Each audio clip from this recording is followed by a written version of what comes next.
What's up mga kadromis? Ngayon, Monday last week ng marathon training natin. Ngayon, 8K lang tayo. Gagawin natin is 8K yan.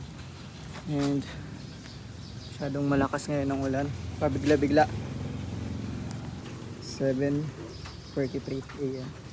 Dadali yung phone ko and para makafocus tayo ngayon sa pacing. Let's go. What's up guys? Ngayon tapos na yung 8km run. Nagtempo ako guys. Pinataas ko lang ulit yung heart rate ko, no? Para hindi siya masanay sa panay easy, no? Sa linggo na yung marathon.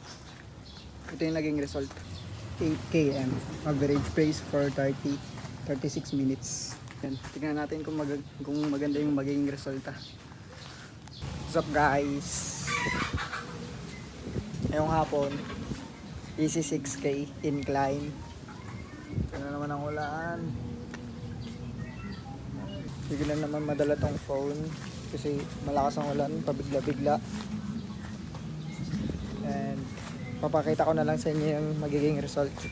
Let's go. What's up guys? Ngayon tapos na yung 6km easy run natin. And dito lang ako sa may tulay malapit sa amin. Kasi dito merong incline and konting downhill. Nandun lang yun guys. Yun sa dulo na may tulay.